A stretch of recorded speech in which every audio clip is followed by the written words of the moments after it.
Well guys, I'm back again with another video. This time we're going to look at HBO and how they are hiding all the hate that the new Harry Potter TV show is receiving. Now look guys, we're no strangers to what's going on. This 5-year culture war between the LGBTQ plus IA, whatever they're calling themselves these days. They seem to add a different letter, I don't know. And that's not to take away the importance of the other letters. I don't mean any disrespect, but every time I look at it, another letter has been added on. So they're still going against J.K. Rowling. It's been back and forth, and J.K. Rowling has definitely played her part in antagonizing them. Antagonizing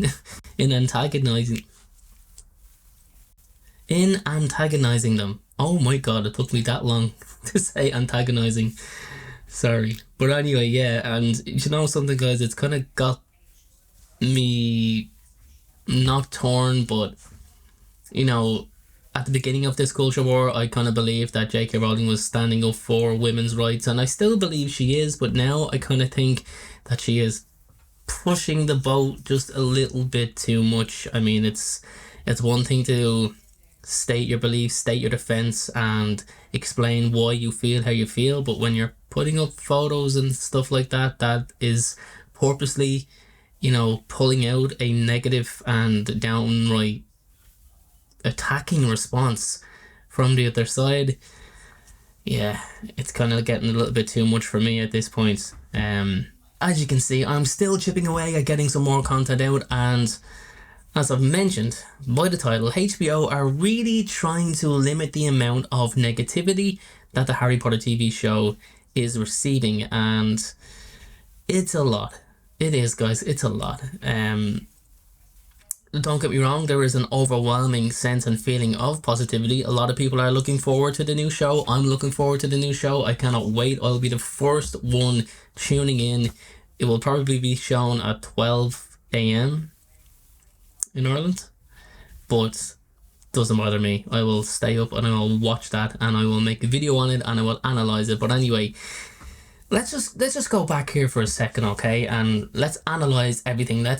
We'll explain the hatred and we'll explain the positivity, but let's just go back here, okay? So for over 20 years, 20 long years, the Harry Potter franchise has held a grip on modern culture like few stories ever really have. I mean, millions of fans grew up, you know, with the books, queuing outside department stores, midnight premieres, all their imaginations brought to life on screen by Warner Brothers, the blockbuster adaptations, even though none of them were ever really outstanding in terms of, you know, Academy standard. Who am I to talk about Academy standard? But they made billions. So we kind of have to be honest here for a second, because while these films gave us unforgettable moments and maybe some iconic performances, I have to say, they also left much on the cutting room floor. So like entire subplots were condensed and abandoned, and characters were simplified, and you know, tonal shifts catered to the cinematic runtime, often at the expense of J.K. Rowling's original depth and detail. You know, things like Peeves missing, Spew, the difference in the final battle between Harry and Voldemort. Just for those of you who haven't read the book, I'm sure all of you had, Voldemort doesn't disintegrate into a tiny little billions of pieces and float away. His body drops dead. Like, there is a physical body left there on the floor. That's just, you know, one of the things that I hope they change, but that's something we won't see for another 10 years anyway. But anyway, despite these sacrifices, you could say, Daniel Radcliffe, Rupert Grint, Emma Watson, they all became synonymous with their characters, and the portrayals are so deeply ingrained into our collective memory that it's near almost kind of maybe impossible to open the books today without picturing their faces when we imagine the scene that we're reading. So when Warner Brothers Discovery announced a brand new Harry Potter TV series alongside HBO, many fans were just left asking the same question. Why? Why are they remaking this? The last movie ended in like 2011. Why? It was 2011, 2012. Why are they opening this book up again, no pun intended, to redo it, with it being such a short amount of time between, the last cinematic viewing that we've seen of, which was the Deathly Hallows. So I bring that question up again. Why? Is there really a need to remake something that already feels so definitive? Well, well, well, certainly the studio will think so. It's a cash cow, and the answer lies in something simple, but I think it's powerful also. Faithfulness to the original book script. Faithfulness to the original story. Faithfulness to what J.K. Rowling originally penned in that book. No changes. No make do's. No, let's add this in instead. No, let's make two characters into one person. None of that. Straight up, strict stick to the story. And I think, how do I say this without, like, the upcoming series, okay, it's set to span an entire season per book, which I think is fitting, and it finally gives the Harry Potter story room to breathe.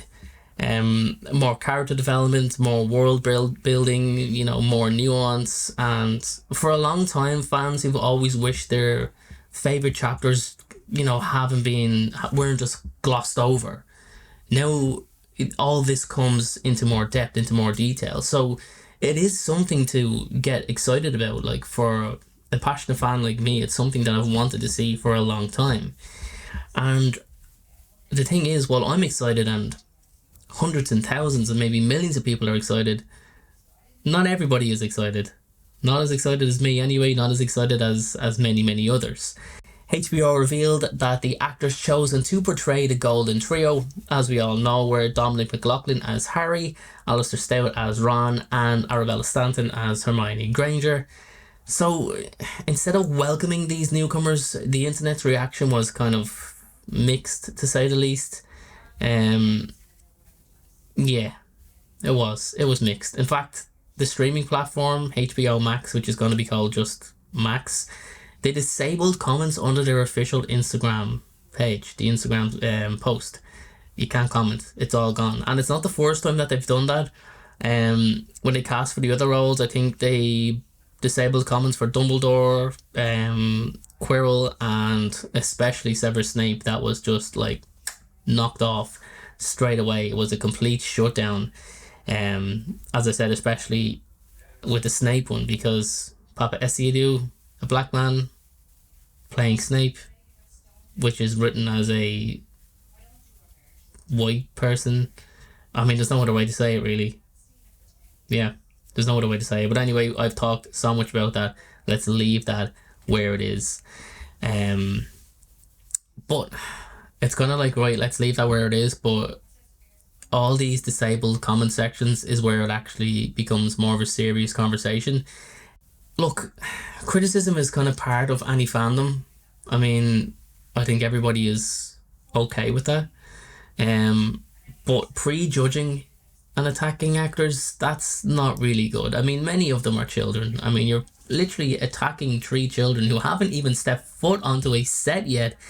That is just something else entirely. Like, I mean, if you ask me, the question that I have is, what happened to just seeing how someone performs before we pass any judgment? Even if we should pass judgment on a child actor, I mean, what happened to just giving young talent a chance? Maybe just give them a chance.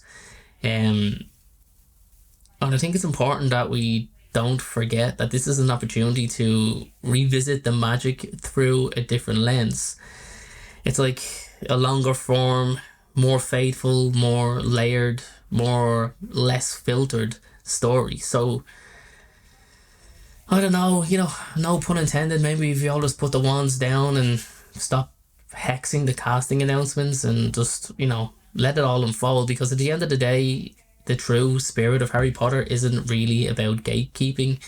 It's about, courage and growth and being able to have a chance to show who you really are.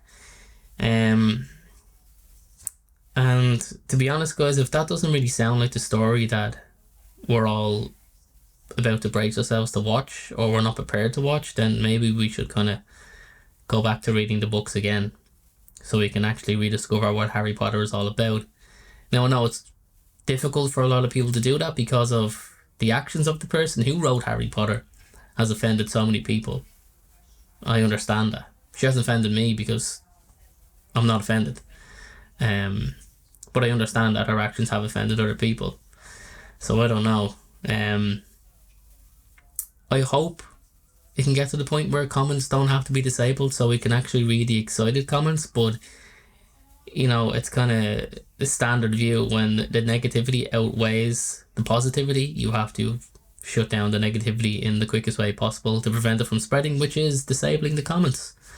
But anyway, guys, that is that. I know I got a little bit too deep here for this video, but tell me what you think about all this disabling comments and HBO kind of just hiding the hate and hiding the negativity. Do you think it's just going to sprout up anyway, or do you think this series is going to maybe make a turnaround with all the positivity? I don't know. Seems to be a little bit cloudy. Anyway, guys, I will see you all in the very next video.